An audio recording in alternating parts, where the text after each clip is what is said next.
We've all been there. You walk into a supermarket with exactly one item on your mental list, a carton of milk. Yet 20 minutes later, you find yourself at the checkout counter with a basket full of snacks, a new brand of cereal, and something from the bakery. How did a simple errand turn into a $40 grocery bill? You didn't just lose focus, you successfully fell into the milk trap. In the fascinating world of retail psychology and supermarket architecture, the milk trap is a masterclass in consumer manipulation. It refers to the deliberate, strategic layout design that places essential, high-frequency purchases, most famously milk, but also eggs and meat, at the very back of the store. Let's go through the journey of how the milk trap, from the chaotic dry goods stores of the 19th century to the algorithmic dark patterns of modern e-commerce. What is the milk trap? The milk trap refers to the pervasive and deliberate retail strategy of positioning high-frequency essential items, most notably milk, eggs, bread, and flour, at the furthest possible physical point from a store's entrance. This architectural and psychological tactic forces consumers to traverse the full depth of the retail floor, maximizing exposure to high-margin impulse goods before reaching their intended destination.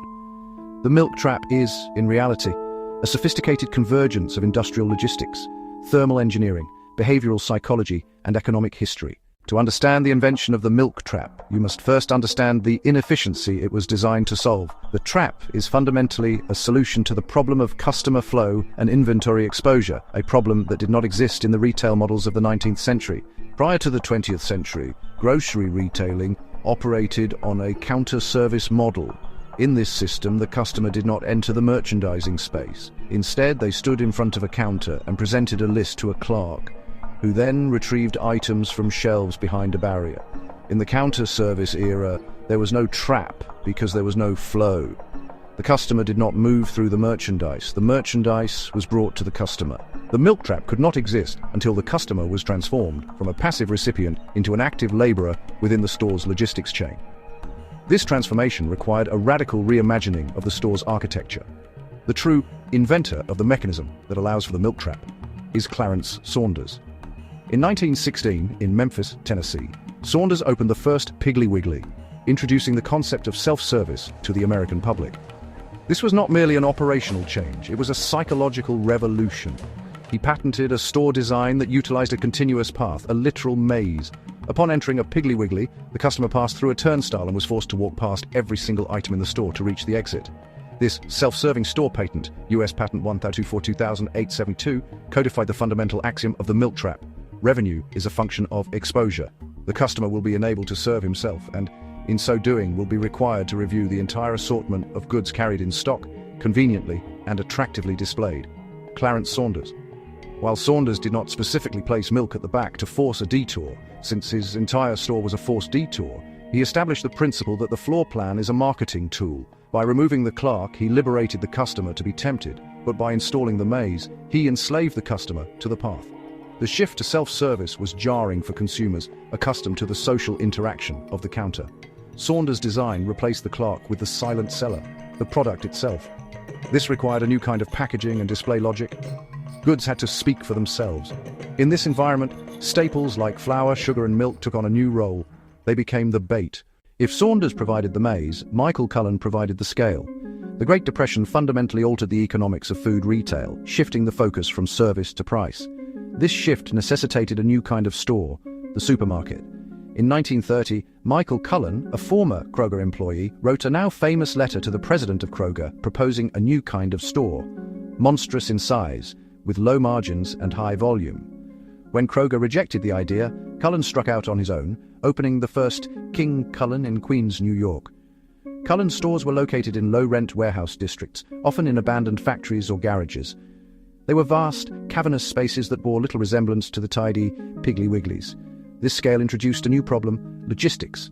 Cullen's model was pile it high, sell it low. In these massive warehouses, the placement of goods was dictated by the physics of movement and storage. High turnover perishables like dairy and meat required refrigeration. In the 1930s, refrigeration technology was bulky, loud, expensive, and required significant infrastructure: compressors, drainage, ammonia lines. It was during this era that the milk trap began to crystallize, not necessarily purely as a psychological trick, but as a logistical necessity that happened to have psychological benefits. Infrastructure costs Placing heavy refrigeration units along the perimeter walls, specifically the back wall, was significantly cheaper than running condenser lines to the center of the warehouse. Centralizing the cooling units reduced the length of piping required and minimized the risk of leaks in the middle of the sales floor. Loading efficiency. Milk arrived in heavy metal cans or glass bottles. Dragging these heavy, fragile containers through the sales floor to a front cooler was inefficient and dangerous. A rear loading cooler, fed directly from the loading dock, was the optimal solution for high-volume operations. Following Cullen's success, the Big Bear supermarket opened in Elizabeth, New Jersey in 1932. This store took the concept further, creating a circus-like atmosphere with 50,000 square feet of space.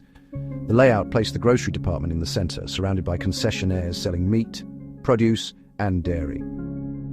This departmentalized layout, codified by observers like Mem Zimmerman, further solidified the perimeter strategy. The fresh departments, meat, dairy, produce, became the anchors that drew customers to the edges of the store, while the center was filled with dry goods. This centrifugal force created a natural loop that forced shoppers to circulate through the entire space. While Saunders created the path and Cullen created the scale, the milk trap would have been ineffective without a mechanism to carry the trapped items.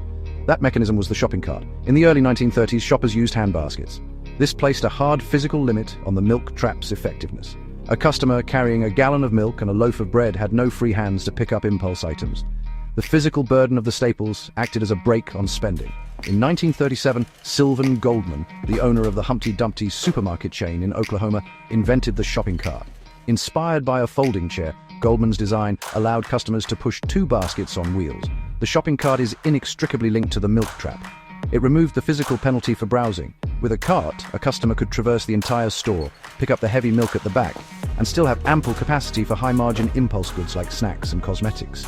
Goldman's invention faced initial resistance. Men found it effeminate. Women found it reminded them of baby carriages. Goldman had to hire models to push carts around his stores to demonstrate their utility and social acceptability. Once accepted, the cart transformed the economics of the milk trap. It allowed for the stock-up trip. Retailers could now aggressively position staples at the rear because they knew the customer had the means to transport them effortlessly. The cart enabled the bloat of the supermarket transaction size, directly complementing the forced path layout. By the 1950s, the logistical necessity of the milk in the back had morphed into a deliberate psychological strategy. The post-war boom brought a new sophistication to retail design, driven by the emergence of consumer psychology and the science of shopping. While supermarkets were evolving their layouts, the wider retail world was discovering the power of disorientation. In 1952, architect Victor Gruen designed the Southdale Center in Minnesota, the first enclosed, climate-controlled shopping mall. Gruen aimed to create a communal gathering space, but retailers noticed a side effect: the Gruen transfer or Gruen Effect. In the late 20th century, retail anthropologist Paco Underhill provided the empirical data to back up these layout strategies. In his influential book, Why We Buy, Underhill used tracking studies, literally following shoppers with clipboards, to prove the efficacy of the milk trap. Underhill's findings reinforced the trap as a valid business model. The interception rate: the longer a customer stays in the store, the more they buy. Underhill quantified the correlation between time on floor and basket size. The boomerang effect: shoppers often go to the middle of an aisle and return. Placing milk at the back forces a full aisle traversal, eliminating the boomerang and doubling exposure. The decompression zone: Underhill identified that shoppers need space to slow down at the entrance. Placing milk at the front would be disastrous because rushing customers would grab it and leave without decompressing into a shopping mode. Underhill argued that the layout isn't just about tricking people, it's about selling pathways. The path to the milk is the most valuable real estate in the store. Brands pay slotting fees to be placed along this golden path. The persistence of the milk trap for over 80 years suggests it is not merely a single trick, but a structural optimum that satisfies 3 competing demands: logistics, psychology, and economics. Retailers often defend the milk placement as purely logistical. This defense is grounded in the physics of thermodynamics and the cold chain. Thermal inertia: milk is highly perishable. It arrives at 38 degrees to 40 degrees, 3 to 4 degrees. Every degree of temperature increase reduces shelf life significantly. The goal of the retailer is to minimize the break in the cold chain. However, the logistical argument does not explain why bread, which requires no refrigeration, is also often at the back or opposite corner from milk. This separation is the separation of staples strategy. Triangulation: if milk is at point A, back left, and bread is at point B, back right, and the entrance is point C, front, the customer must transcribe a triangle that covers the maximum square footage of the store. The endowment effect suggests that once a shopper picks up an item, they feel a sense of ownership. By forcing customers to walk past tactile displays, produce bakery before getting the milk, stores encourage physical interaction with goods. Studies show that merely touching a product increases the likelihood of purchase, the cold effect. Recent studies suggest that physical cold, like in the dairy aisle, can trigger a need for psychological warmth, leading to emotional decision-making. Shoppers in the cold dairy aisle may be more susceptible to buying comfort foods or luxury items as a compensatory mechanism. In the vocabulary of modern user experience, the milk trap is a physical dark pattern, a design feature that manipulates the user into doing something they didn't intend, walking the whole store. Manufacturers of soft drinks, snacks, and cereals pay premiums to be located on the main drag to the dairy section. The path to the milk is essentially a toll road where the toll is paid in attention. Milk is often sold at or below cost, loss leader, to get people into the building. If the store loses money on the milk, they must ensure the customer buys something else, a high-margin box of cereal or a candy bar, to make the trip profitable. The trap is the mechanism that recovers the margin. The milk trap is largely a phenomenon of the fresh milk culture, USA, UK. In countries like France or Spain, where UHT, ultra-high temperature milk, is shelf-stable and dominant, milk is often found in the center aisles with dry goods not refrigerated at the back. This validates the cold chain theory. Where refrigeration is unnecessary, the trap disappears or moves. In France, water or wine might be the trap item placed at the back. Warehouse clubs double down on the trap. They do not use signs to label aisles, forcing customers to treasure hunt. Milk and rotisserie chickens, $4.99 loss leaders, are strictly at the absolute back of the warehouse. The milk is usually in a walk-in cooler nearby. The path to these items is deliberately constantly changing, the treasure hunt strategy, forcing users to scan new non-food pallets. The small supermarket formats often place milk and essentials much closer to the entrance or in easily accessible islands. They trade the impulse buy volume for frequency of visit volume.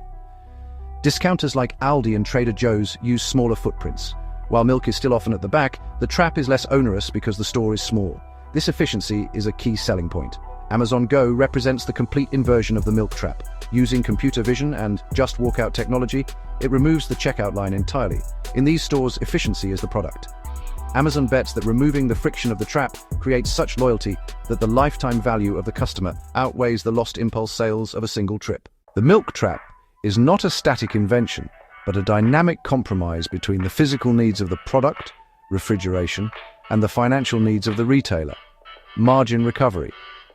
It is the structural backbone of the modern supermarket, a machine for selling that has remained remarkably resilient despite nearly a century of retail innovation. The milk trap is a perfect example of a convergent equilibrium in systems design. It satisfies the engineer, thermal efficiency, the accountant, low shrink, low labor cost, and the marketer, maximized exposure. The milk trap remains the single most enduring example of choice architecture in the modern world, a physical manifestation of the retailer's hand guiding the consumer's feet. It is a testament to the power of spatial design to influence human behavior, proving that in the world of retail, geography is indeed destiny.